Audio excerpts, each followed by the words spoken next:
Brace, and oh, thanks. And I am currently a student in the MLS program, and I would like to welcome everyone this evening on behalf of SCALA. And in case you aren't aware, SCALA is the student chapter of the ALA, and I'm currently serving as the treasurer. And since COVID and the restructuring of the SLIM program, we've really had to change the way that we serve students, and we're still trying to kind of figure this out. So we hope that this evening's outreach event is beneficial to everyone. And I would like to thank everyone for attending this evening. I'm especially appreciative of Dr. Dow's and Brady's efforts to make this happen. And I would also like to thank the Slim Tech people for making the magic work behind the scenes. And thank you also for the panelists for your time, because I know everybody's time is very valuable, and I appreciate your willingness to participate and to share your experiences. So the agenda is I'll do a brief introduction of everybody, and then Dr. Dow is going to give us some basic information and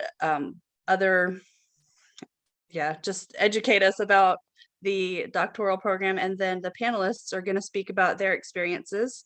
And and so my plan is at the end to have a little bit of time for questions, and I really want to keep this at an hour to honor everyone's time, because I know we're all busy. And so Dr. Dow is the director of the doctoral program, and she has been at ESU for 22 years. She began her career in the position of the Director of Student Services for SLIM, and she has taught in the MLS program and the PhD program since she joined the faculty in 2002. She currently serves as the director of the program, of the doctoral program, which awards the Doctor of Philosophy, Library and Information Management degree. So when you complete it, that's what your degree is called. And our panelists this evening are Valerie, and I apologize, is it Kuchera Brown? Oh, okay. Brown Kuchera. It's Brown Kuchera. Okay. Oh my gosh, I'm so sorry. Oh, okay. that's okay. That's perfectly fine. It's a very difficult name. I'm fine with just being Valerie Kuchera. Okay, Valerie Kuchera. Okay, thank you. Brady Lund is another panelist, and also Paul Thomas will be joining us. Valerie Kuchera, okay, is a PhD candidate, and she is the district librarian for Quinter Schools in Quinter, Kansas. And Brady Lund is also a PhD candidate at SLIM, where he earned his MLS degree as well, and he also earned his bachelor's degree in communication sciences and disorders from Wichita State, where he worked in the university libraries. He has published many books and articles on various library and information science topics, and is particularly interested in the information experiences of rural older adults, privacy and anonymity on the web, and diversity, equity, and inclusion in scholarly publishing. And I had the pleasure of having him as an instructor this past semester. And we also have Paul Thomas joining us, and he is a PhD candidate also, and is currently serving as a library specialist at the University of Kansas. So Dr. Dow, if you would please. Yeah, and also I think we have Ting Wang here with us as a participant. Oh, I'm so sorry. I'm so sorry, Ting. No problem. Yes, thank you. And do you want to say anything about your stuff, or do you just want to wait until it's your turn to talk on the panel? Is that okay? Okay. Yeah. Thank you very much, Dr. Dow. I'm sorry about that. It's okay. Well, so hello everyone, and welcome. This is a pleasure to have time with all of you this evening. As much as I like to talk about the program, I'm going to hopefully make my part here pretty brief so that you can have the most of the time with the students who are currently in their program. I'll tell you, it's so exciting for me when every time I hear them introduced, because I have to tell you, this is a very impressive group of doctoral students, and we're very proud of them at Emporia State. About the program, I think it's important to know that it is a very competitive process in terms of being accepted in the program. And I say it that way because we have applicants from all over the US and around the world. And now that our program is going to be all online, we have discovered that there is an even bigger audience for our program. And we've had a lot of really good applicants. So that's good on the one hand. It's also a little bit hard to hear on the other hand, because that message is that it's not really easy to get in. It certainly does take a lot of thoughtfulness in putting an application together and doing it in a way that persuades the faculty. The faculty are the people who decide who will be admitted, and they take the application materials very seriously. People who rise to the top of that process are given an interview, and some of the people aren't given an interview. And then from the people that are interviewed, the faculty actually vote who will be invited to join the program. So we've just completed that process, or we're actually wrapping it up now. We had 2 deadlines this year, and the last one was March the 1st. So all the applications that we have that are complete on March the 1st, the faculty is now in the process of reviewing. And then our goal is to let the applicants know our decision no later than May the 1st. The new cohort will be starting in fall of 2022. And we won't have another group of new students until the fall of 2024. So the program is comprised of requirements that are outlined in what we call tiers. And so there are 5 tiers, and there are the first 2 tiers are devoted to the core courses and the research courses, and that and the teaching and information organizations course. So that takes up about 27 of the credits. And then everybody in the program must take a concentration area, and that is 12 credits. And we actually have 3 concentration areas. One, of course, is library and information management, and the other 2 are information systems and information design technology. And those other 2, the information systems and the information design technology, the courses for those are offered in those departments at Emporia State. So they're not taught by the SLIM faculty, but by the professors in the information systems program and the information design technology program. Then everyone must pass qualifying exams. That's so you enroll in the courses, you have to earn high grades in the courses, then you have the opportunity to set for the qualifying exams. And there are 3 of those, 2 in the content area and 1 in the research area. And so you must be successful in those qualifying exams before going forward. And then students typically begin the research process, which begins with some directed readings with a professor who has expertise in the student's area of interest. And then there's 15 credits of research. 3 are the proposal writing and 12 credits of dissertation research. And so a very common question that I'm asked from time to time is, how long does it typically take to get through the program? And there's a number of accurate answers to that, but the one I like to share the most often is that whenever students are able to move along and not miss any of their requirements as they're offered and don't hit any real big bumps in the road, it appears to be the case that most people are finishing in about 5 years. There are some exceptions to that. A few people are finishing a little sooner than that, but what typically explains that is that they have been able to be a student as much as they've worked. There's been, some equal time in both of those places. It is the case, it is pretty rare for our students to not be working full time, and most all of them are. And so, there's only so many hours in a day. There's a lot of serious coursework and to be done, an awful lot of reading and writing, and those things have to be done at really a very high and intense level.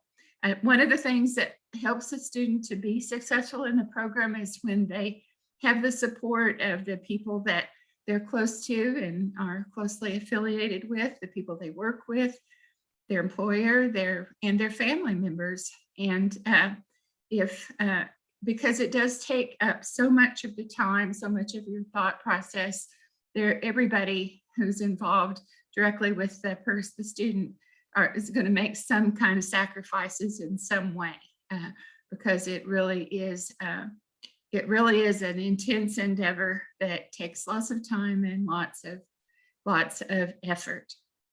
The good news is that the graduates of our program are really doing quite well as far as we can tell.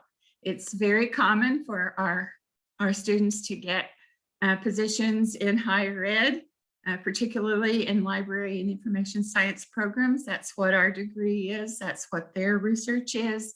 That's where they've distinguished their work as academics. And so our goal for them is to be qualified and able to teach in higher ed and to conduct research and to be involved in service in this profession. I'm thinking that might be about enough for me to say for now. And I'll sort of wrap it up by saying, if you're interested in knowing still more, I really hope you'll email me, and I'll be so happy to talk with you personally. I think that Kathleen is going to put up a slide at the end about how to contact me. You probably already know how to contact me, so there's not a new way, there's just the one way. But I also put a link in the chat here tonight of the website for this degree program. And so a really good place to start is to give that a good look-see and come upon the handbook. And that handbook outlines the curriculum and all of the application materials and requirements. And so again, everyone, I'm so happy that you're here tonight and that you have an interest in knowing about the doctorate in our field and in our school. And again, I just want to say that we are really proud of the program, and we're proud of our graduates. Our graduates are what really, really helps us to have a quite good reputation. So I'm anxious for you to hear from them now. Kathleen, I'll turn it back to you. Okay, thanks. It doesn't matter necessarily which order, but if Valerie, if you would like to go, we can go alphabetical by last name.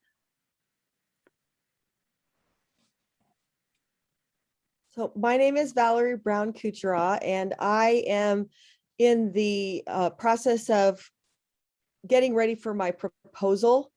I've had a couple of roadblocks along the way, some COVID related, some career path related.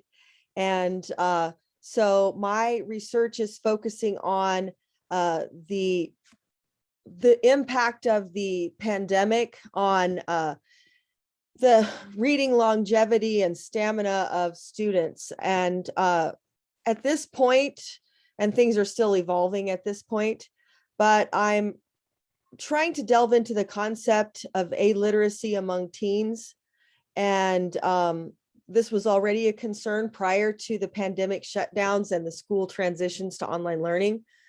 So I think that through surveys and interviews, I'm going to have a project that explores whether isolation and social distancing practices change the perceived leisure reading practices of rural public school students in high schools. And I'm hoping to use the theory of reasoned action and serious leisure perspective to tap into that. I might also be interviewing school librarians as part of this process.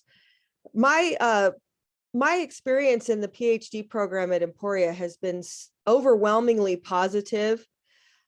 I do not have an MLS, which has been an interesting aspect of the PhD experience. I have 2 master's degrees, one in special education with an emphasis in gifted and one in English literature. So I felt like I had to fill in some gaps.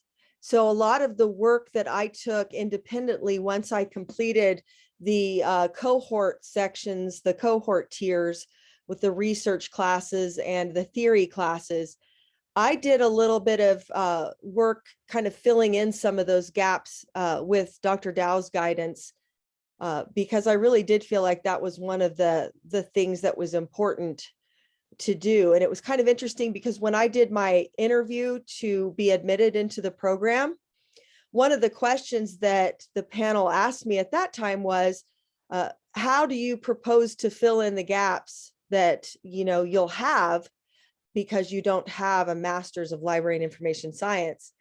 And at the time I was so naive that I wasn't even sure what gaps there were. And so I think I would encourage people who don't have an MLS to depending on what their master's degree was in, to explore ways that they can kind of fill in those missing pieces as they participate in the program. One of the other overwhelmingly positive things about this experience for me has been meeting and working with a small, tight-knit cohort of like-minded individuals. And I know the program's moving to online, and I think that there could be some really warm experiences and uplifting scholarly discussions and group work through the online. But I've always really valued the opportunities to work with the other scholars. That's been very important to me as I have progressed through this. Yeah, I can answer questions. I'm also very non-traditional in that I didn't start this until I was in my late 40s. So, I belong to a lot of PhD forums on different social media sites. And many times people will say, I'm 48 and I'm considering starting a PhD. Is it too late? And so that's another little bit of advice that I was going to toss out tonight, is that it's really never too late. And there's still a lot that people in their midlife can accomplish and do. And sometimes I have felt like my work experiences, since I've spent 29 years in education, have really benefited me and given me some insights. So I think that there's a richness that can come from working on a PhD in your midlife. Thank you very much for that perspective. I appreciate that. I'm in that midlife stage too, so that's good. That's encouraging to hear. Thank you. Brady, would you mind speaking next, please? Sure. My name's Brady, and I come from the SLIM MLS program I went directly into the SLIM PhD program. And so that's an option if that's something that you're thinking about.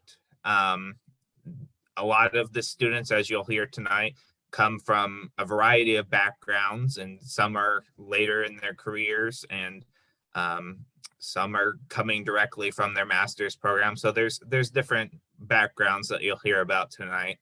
But I guess I was always interested in the research aspect of librarianship, and that's what really drew me to the master's program in librarianship first. Was during my undergraduate, I realized, I really enjoyed writing these research papers and those kinds of things. And so what better way to get directly involved in that than to become a librarian, where you're helping people conduct research all the time. And so that's how I kind of transitioned from my bachelor's program into my master's program, and then from the master's program into the PhD, just because I'm so enamored with doing research that it was a natural progression to want to get my PhD and move on in that manner. Something I've found that's been very valuable is to get involved as early as possible in a variety of ways, if possible. And so one of my earliest experiences in the master's program was getting involved in SCALA. And I was the treasurer the first year, and then the second year I was the president. And that's a really good experience. It gives you exposure to working with a variety of different people, working with the faculty advisor, having meetings, and just being able to say, I'm involved in some aspect of the profession. So whether or not you go on to a PhD, it's also valuable for employment experience and just demonstrating that you're willing to participate in different service activities. And so I think being involved in something like SCALA or any kind of local library organization is a really good opportunity right now as something you can be doing to demonstrate that you work well with others. That's something I think that's really valued by PhD committees, not just at Emporia State, but anywhere you apply. They're looking for how you work well with individuals from a variety of backgrounds, and how you can negotiate, certain ambiguities or certain cultural or social differences among members of your team. And so having that experience in whatever form you can get it right now, I think is very valuable. And I think any experience demonstrating your kind of writing ability, not necessarily a peer-reviewed paper or anything at this point, but look out for opportunities to write a little something for your newsletter or anything you write for your classes even. You'd be surprised probably at how many papers from my classes that I've ended up turning into, peer-reviewed papers. And that's actually one of my first publications, was something I wrote for Dr. Dow's research class 810, and over time developed that into one of my first peer-reviewed journal publications. And so there are opportunities to take what you're doing right now and set yourself up well for having items that you can demonstrate. These are translatable skills for a PhD program, something you're going to be doing a lot, working with diverse groups of people and having to communicate effectively, having to write. That's something you have to do a lot, read a lot. So think about that as something you could do right now to set yourself up well. My personal perspective, if you're at this point, if you've made it to a master's program and you're doing pretty well in your classes, I think you can very well succeed in a PhD program. The biggest challenge is just having that resilience and being able to, work through difficult periods. It is demanding, no matter who you are or your background. It's a lot of work. There's a lot of reading. There's a lot of writing. So you have to consider that when you're applying to a PhD program, that it is a lot of work. If you're willing to do the work, I think you can be successful. And I think you have something valuable you can contribute to the field. And so if that's something you're passionate about, I would strongly encourage anybody to pursue it. And just keep in mind that there definitely will be times where you'll have to, push through even when it's difficult. Even I have to do that quite a bit at times. So that's definitely something, again, to consider when you're looking at programs. And then looking at a variety of programs. And so, as Dr. Dow mentioned, the ESU PhD program is highly competitive, and there's different types of programs as well. And so ESU has a lot of returning students, older students who may have been working in the library profession for a while, or became a librarian as a second job, a second career later on in their life. And so you have a good mix of people at different stages of their career, which is very interesting. And SLIM definitely provides good flexibility in their PhD program for people who have full-time jobs, as Dr. Dow mentioned. There's other PhD programs where it'd be more of a residency. You're going to be there on campus, every day working with faculty. And so there's all kinds of different PhD programs offered by different schools. And so it's important to look at what each one's offering in general, as far as the curriculum and those kinds of things, and then specifically your circumstances and what the programs are offering you potentially as well, and determine what's the best fit for you. But I think Emporia State's program really sets you up well, especially if you're self-motivated.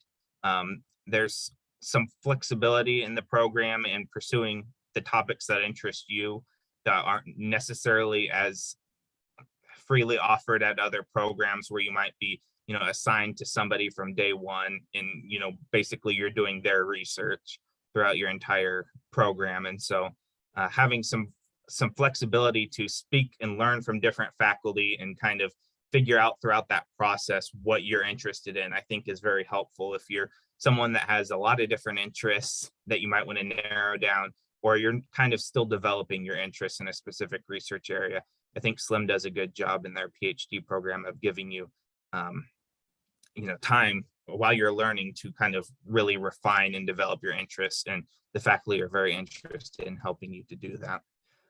The last thing I would say about just general advice, or as far as the PhD program, especially if you're really interested in anything related to school libraries or technology right now, just from my experience looking at the job market for PhD graduates in our field, those are really hot areas, like school librarians, school library faculty, very, very big area right now, at least from what I've seen for hiring this year.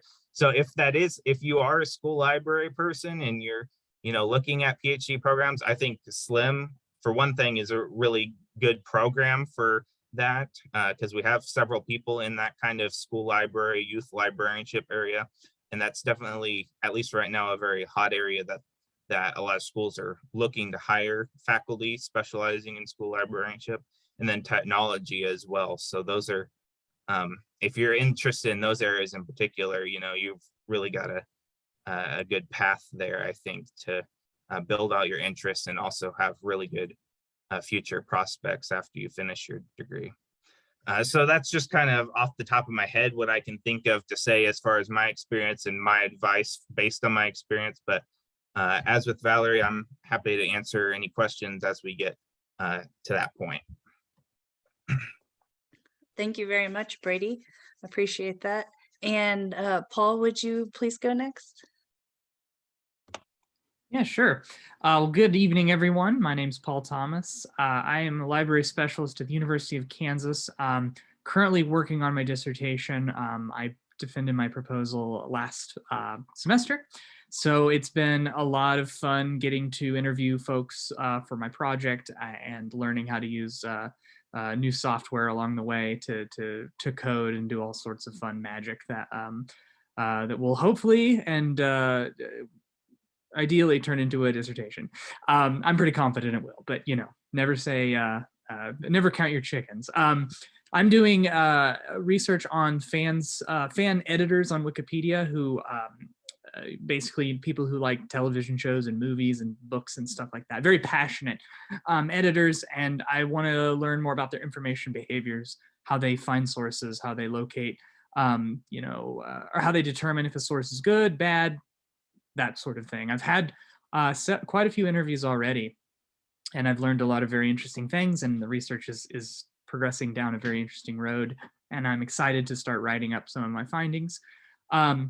So when it comes to Emporia and the major strength of the program, I'd say, is that I've worked full-time at the University of Kansas. I don't remember if I mentioned that, but I work in an academic library full-time. I have since 2016, and I've been able to go pursue this PhD program full-time effectively while also working in a way that, while stressful and a lot of work at times, was not completely unreasonable.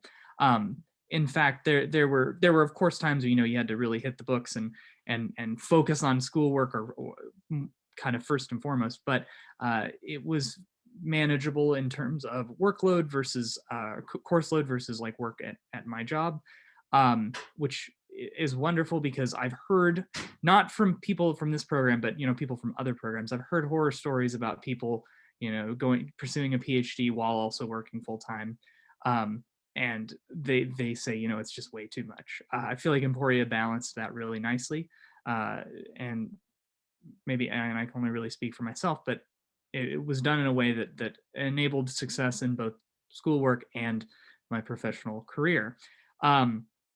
I also am really astounded with the quality of the scholars in my cohort, let alone the entire department and graduates and the like. I didn't, obviously this is my first PhD, presumably my only, but again, never say never. When I came here, I didn't know what the quality would be like in terms of working with other people, what their interests would be, that sort of thing. And every year that I was here, I was just astounded by the research that was being written, the ideas that were coming out of it, the sort of synergy with everyone in the cohort and the department. I really quite enjoyed that. I felt like the department was a welcoming place, and there was a lot of room for you to kind of express interests or discuss ideas with people who can, inform or who can provide feedback and push you in different directions. I liked that the program had a solid theoretical base as well. Usually when people hear the word theory, they kind of want to run for the hills, but I am the type that really enjoys that. And I feel like the program applied theory in a way that wasn't just like, here's a 5,000 page book, read it and memorize it kind of thing. It was, again, taking interesting ideas from, not only the library profession, but also other disciplines, sort of looking at those through the lens of libraries and information management, and then applying that to novel problems that are, impacting contemporary people. And I particularly enjoyed that. I think it's a good idea to have a theoretical basis that's also grounded in practicality, which I feel like this program did in a great way. I'll put it this way, it both reignited my love/hate for a theorist like Lacan, and then also allowed me to focus on something real like my editing behavior on Wikipedia, two things that are kind of worlds apart, but that came together in interesting ways. I also want to note that I really liked working with the faculty so far. I haven't had a single professor that wasn't anything but friendly and welcoming and helpful. There were a lot of different interests and a lot of different backgrounds in terms of the faculty, but everyone seemed to want us to succeed, wanted to see us do our best, and helped us put forth research and ideas that were of the best quality. I'm currently, my advisor is Dr. Emily Vardell, and I was delighted to learn that she is interested in Star Wars. So I'm doing fandom research, so pop culture stuff. So that was a delightful surprise, and that was the beginning of a wonderful professional relationship that enabled me to also do some research. Ting was involved with that as well. So yeah, the faculty has been really great. It's been wonderful to work with them. Yeah, I think that kind of summarizes most of the main things. I'm also, I like everyone else said, but I'm more than happy to answer questions later on about my experience. Thank you very much, Paul. I would agree. In my undergraduate, or I'm sorry, in my graduate work, I have felt very supported by my professors. And also, I just feel like the classes are structured to help you be successful, and there's not ambiguity there. These are the guidelines, and I'm here to help you get it done. So I'm glad that that feeling continues on as you work at higher levels. Ting, thank you so much for being here. Would you mind speaking now, please? Yeah. Hi, everyone. My name is Ting. I'm a full-time student for the PhD studying and work as a research assistant here at SLIM. My master is not in library science, but in instructional design technology. My initial motivation to join this program is very simple. I like the regalia and I want to have one and wear in public. But after I almost finished my program, I definitely earn much more than I expected at the very beginning. Because I work as a research assistant, I think this job position is very valuable. I have a lot of chances to work with faculties at SLIM, and they teach me a lot. And I also work with Brady, and he helped me a lot. So the work experience helped me in my dissertation, I think. And also because I'm Chinese and English is my second language, and like Brady said, there's a lot of reading and writing. So I met a lot of difficulties, and all the faculties, they are very supportive on everything. And also dean and staff, they all very supportive. During, like in the pandemic, my daughter cannot go to the preschool and they allow me to work from home. So I'm really appreciate that. Yeah, I think that's, yeah, everyone says like what I want to say. So if you have any questions, I'm willing to answer that. Would you please speak a little about what your area of study is for your Yes, doctorate? yes. My dissertation is about the healthcare, like the healthcare information behavior of the parents of children with rare diseases, their information needs and types of the hospital, the types of information the hospital distribute to them, and what kind of information they acquire from the social media, and what types and formats the healthcare information they need and preferred. So according to my survey results, most of the parents did not acquire enough information from the hospital, and they turned to the social media like the Facebook group to fill the information gap. And I think in the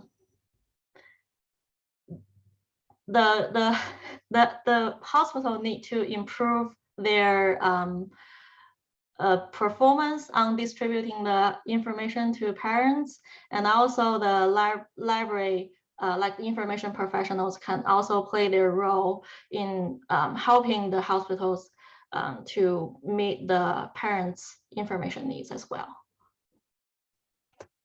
Okay, thank you very much.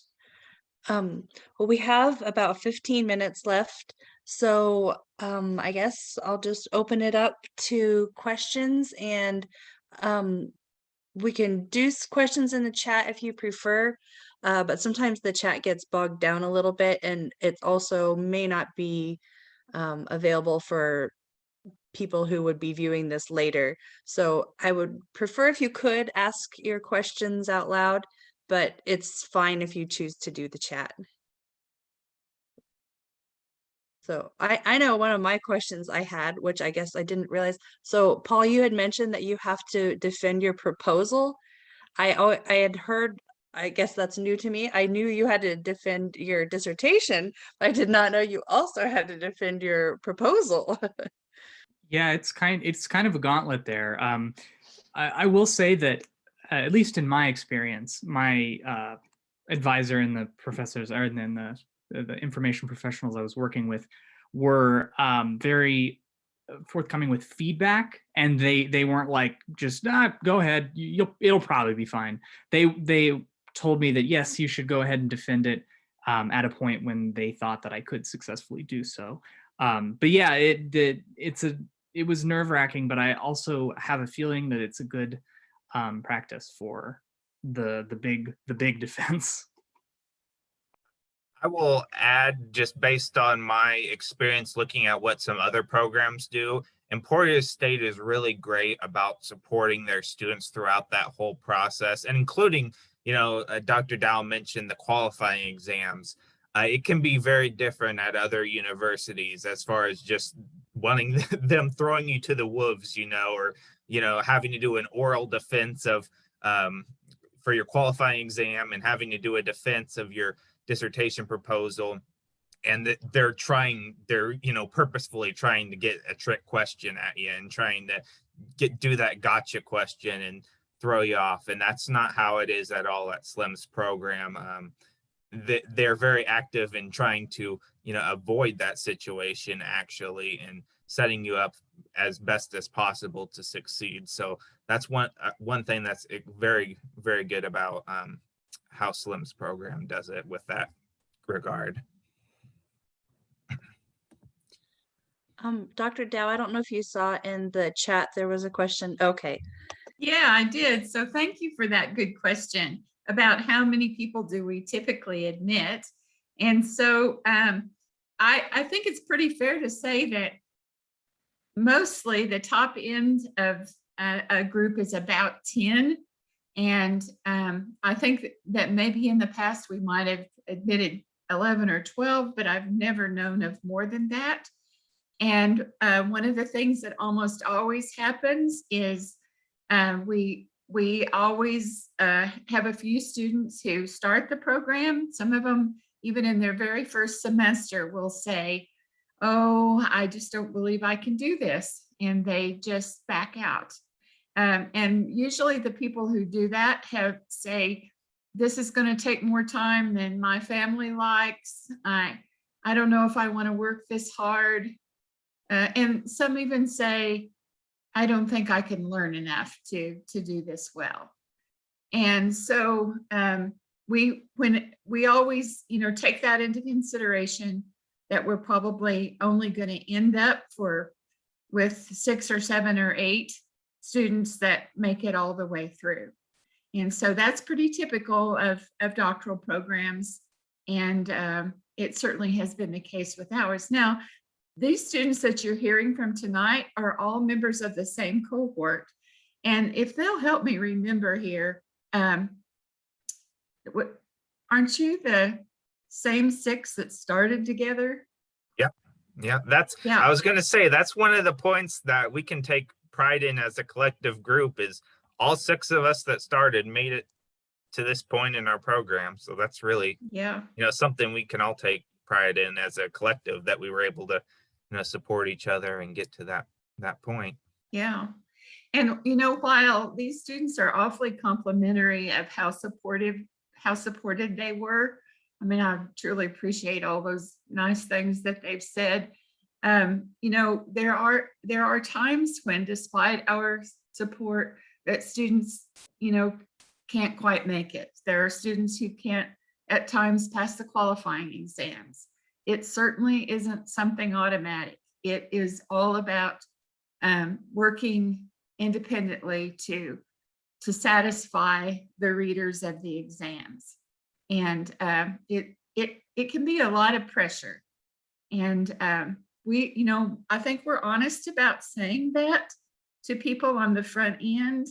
And we are highly respectful of people who, get into the program and then say, I don't think this is for me. One thing that I can say for sure is no one has said that I know of that I just don't like the school, or I just don't like the people. I don't like the people in the cohort. I've never heard of anything like that. A few cohorts back, we had the unusual circumstance of 3 of the students in the beginning cohort, in the very first part of their program, they had what I would say as really tragic circumstances that happened in their families. I believe in all the cases it had to do with children. And they just said, I'm not going to sacrifice my role as a parent to be a PhD student. And so, you know, we understand that. And we also told them, you know, if something changes and you'd like to come back, we'll work with you. So. Okay, thank you. I had another question and then I'll let other people ask. Sorry. If you don't pass the oh, Valerie, I'm sorry. Did you want to say something? I was just going to tag on to what Dr. Dow had mentioned about family obligations. And that definitely is a very, I guess it's a tightrope to try to walk, because there's a lot of guilt. I have 3 kids of varying ages. And, you know, as a mom, I would suggest joining some support groups on social media. One of them that I belong to is called PhD Mamas. And it's really a great way to connect. And it's not just for library science PhD candidates or students. It's for all mothers who are actively either working on a PhD or have completed a PhD and are working in academia. So finding other people who share some of your you know, some of your outside obligations, and it's really great to both connect with your cohort and with other people in the world of academics that have some other things in common with you. But I did want to share something that was super positive. My 9-year-old was playing Barbies just by herself in the other room. And I asked her what her Barbie was doing, and she said she was working on her dissertation. Oh, that is awesome. I think there was another question in the chat, and I'll come back to my other question. Yes. Alyssa asked for anyone to answer, did you come into the program knowing the concentration you wanted to focus on from the get-go, or did the concentration develop as time went on?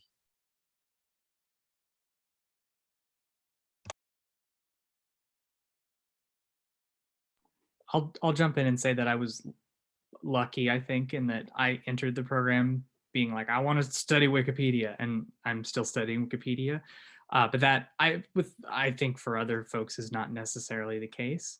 That said, I feel like when I said initially I'm interested in this topic, there was, you know, the professors and even coursework. Well, the coursework wasn't really tailored. I don't mean that, but like the professors would say, oh, that's interesting. You know, maybe you can connect it to this idea, or maybe you can connect it to this idea. So it definitely evolved from what I entered when I entered into the program. So Paul, I can't help myself here, but one of the things that you know so well that you might just not be thinking to say is those core courses serve to sort of solidify your way of thinking about the topic that you were interested in. So that was where a large part of the influence came, in so much as how you framed the problem, stated the question, and designed the study. Yeah, absolutely. I feel like the first year, looking back on it, a lot of the philosophical topics we touched on have informed my research outlook. And again, I say that and recognize that some people don't like the thought of, like, you know, theory and philosophy and these old, you know, words that conjure up images of 2,000-year-old manuscripts or something like that. But I really felt that it was done in a way that was practical and made me kind of think about how I think, and you know, that doesn't happen a lot. So I did not know what I wanted to do right away as far as my concentration or research interests. And so as it was helpful with Paul to kind of learn more and narrow things down, it was helpful for me to just kind of begin to find myself as far as what I was interested in. And I had a lot of ideas of what I was interested in, and I have published in a lot of different areas, but writing a short paper compared to writing a dissertation, doing dissertation research are two very different things. And I don't think I mentioned earlier what my dissertation was. So my dissertation focuses on the relationship between well-being and digital literacy skills among rural older adults. And for me, that wasn't, like I said, it wasn't what I was thinking of necessarily when I first started. I wasn't sure what I was interested in for my dissertation topic when I first started. But I think, as with almost all of us in my cohort, it eventually comes down to what personally speaks to you and what you personally found yourself very interested in, or even had an emotional connection with at some level. And so my topic really evolved out of my own personal experiences. When I was in the MLS program at SLIM, I actually lived with my grandparents for a couple of years in their rural community.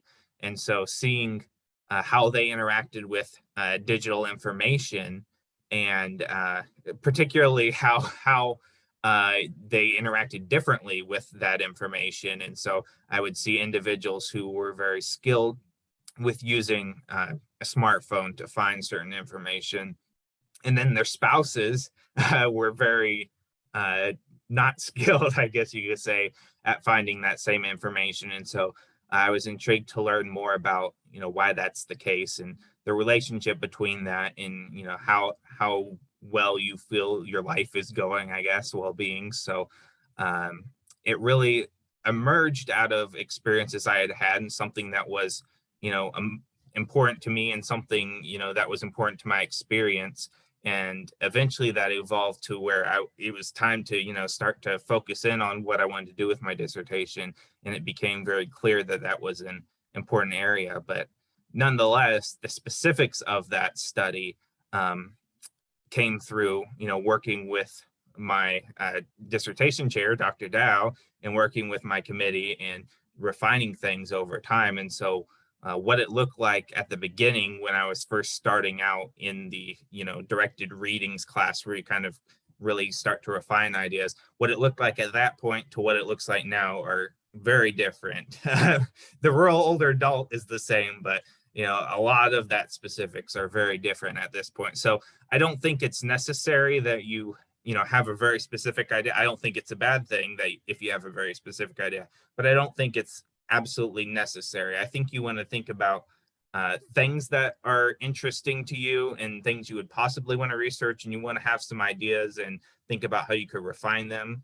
But I don't think, if you don't have one specific thing that you want to research at this point, I don't think it's necessarily the end of the world. And undoubtedly, what you actually end up studying, the specifics are going to be different once you get to the point where we're at now compared to when you start the program.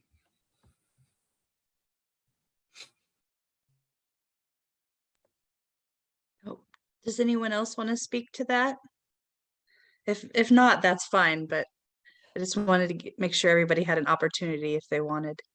I can just say that I didn't know what I was going to specialize in. In fact, I kind of thought I was currently working at Fort Hays State in their teaching technology office. So I thought, well, I should probably do it in the instructional design. But that shifted as I became employed by different people, and my employment, I know it's not supposed to, but my employment always kind of influences what I'm thinking about in the world of information science. Like right now, I'm the director of a K through 12 school library. So I'm really interested in school library issues. So I completely shifted away from the instructional design piece that I had been thinking that I would focus on.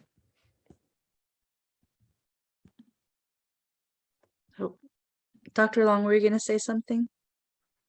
I was just going to add to what Brady was talking about. I know that when you're just thinking of going into PhD student, you're kind of just thinking of the next step. But as someone who's a fairly new professor, I just wanted to say my own reflection in the people who completed their dissertation and those who didn't when I was in PhD school. Oftentimes it came down to whether they were very attached to their subject and how important they thought that research was. The students that I saw who didn't complete their PhD, oftentimes they were just lukewarm about their topic. And I just wanted to reiterate what Brady said about having an emotional connection, and just to let you know that it's not going to end when you graduate. You know what you're doing when you perform a dissertation, you're finding a niche, something that you can really use to market yourself of like, I am an expert in this topic. And likely you may be one of only 1 or 2 or 3 people in the whole country, the whole world who knows as much as you do about that topic. Like that's what you're setting yourself up for. So if you think that you're going to be done talking about that topic when you defend your dissertation, you're wrong. Like, so it needs to be something that, and I mean, I don't want to put a lot of pressure on you, but if you're mulling topics over and you are like, I don't know, you can just imagine after you spend 10, 20 years talking about this topic, you know, am I still going to be excited about it? And I think what Brady said, having that connection in real life of why it matters personally to you, that's the thing that will sustain you. Oh, thank you for that perspective. And I feel like Emporia, even in my graduate work, has really allowed students to personalize projects so that they are still applicable to the concepts that we're learning, but again, to be able to employ some of those passions into our work so that it is extremely meaningful and even useful to us outside of our coursework. So that's just another wonderful thing about the program that I feel like is transferring on as you continue higher. We are about at the end of our time here. I'm going to share this really quickly. Can you guys see it? I think it's messed up a little bit. Okay. That's just Dr. Dow's email address if you would like to contact her. And actually, I'm going to throw my email in the chat in case you are interested to know more about SCALA and what we do. You can please feel free to email me. And I would like to thank everyone again for speaking and donating your time this evening. And yeah, if you have any additional questions about the program, please contact Dr. Dow. She's excellent at responding and conversing and answering questions. Yeah, so thank you everyone for attending and participating. I really appreciate it, and I hope it was fruitful for everyone else. Kathleen, I just want to say you did a great job as always. And so this was a really good and worthwhile session, I think. And I want to encourage everyone who's listening to stay close to Dr. Long as you're moving through your engagement with SCALA and more, because she is she's a great source of encouragement and helping people, just like you heard her tonight. She is a recent PhD, and she is a very enthusiastic librarian. So I'm really hoping that you make the most of your time with her as a part of this organization. Thank you, Dr. Dow. I am very excited to be the new faculty representative for SCALA. So I look forward to many more meetings. This has been great. All right. Well, thank you. And I hope everyone has a good evening. Bye. Bye.